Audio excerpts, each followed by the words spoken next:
And Speaker of the House of Representatives, Honorable Abbas has unveiled the 10th House of Representatives Parliamentary Development Program aimed at providing a solid foundation for engagement between development partners and the citizens. The Speaker, who was represented by his deputy, Honorable Benjamin Kalu, assured that the Parliamentary Development Program will provide training for new legislative members, improve research, advance engagement with citizens, and foster human capacity development. This is in line with our legislative agenda, which identifies the strengthening of internal capacity of the legislature as a critical factor towards achieving all our other legislative objectives. As a result, the document before us today reflects our current capabilities and the urgent requirements needed to elevate the standard of our legislative functions. The need for continuous capacity strengthening in the legislature is well known to us all. The high turnover rate at the National Assembly poses a significant challenge. The clerk of the House of Representatives, Yahaya Danzaria, who spoke earlier, disclosed that this will also address public confrontation, communications, and feedback mechanism.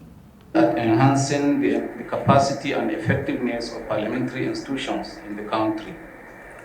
The program focuses on strengthening the National Assembly by providing support, training, and technical assistance to parliamentarians and parliamentary staff in areas such as legislative drafting, policy analysis, budgeting, oversight, representation, etc. It is intended to harness parliamentary development programs whose objectives may include strengthening democratic governance, legislative reform and policy advocacy, strengthening parliamentary procedures and practices, enhancing oversight and accountability, and strengthening parliamentary administration. Other development partners who also spoke said the Parliamentary Development Program is a welcome development and promised to render their full support and engagements. That UNDP, as the global lead development agency with a mandate of governance and support to parliamentary institutions, will continue to support the legislative agenda and the government of Nigeria to fulfill their obligations to the citizens. Is that CAS is convinced that the needs assessment that will be presented today will definitely serve as a solid and robust foundation to implement the legislative agenda, which is of course what we are all about and what we are set out. And I also want to take up what Prof just said, that this is a work in progress. This is a living document. So let's fill it with life and let's keep it alive, please. And the third and last point is that we need to be clear that we need to make monitoring of the legislative agenda and monitoring the implementation a priority for all of us. The Konrad Adenauer Stiftung is truly, from the bottom of my heart, very grateful for this opportunity that we meet face to face. Is what I've talked about, getting involved in national development discourse.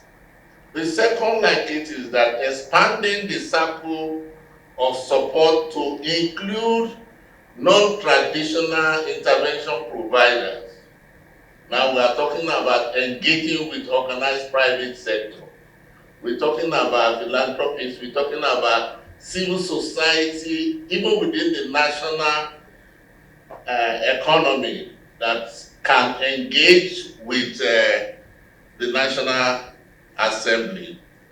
But more importantly, with respect to capacity, there has been a redefinition of capacity.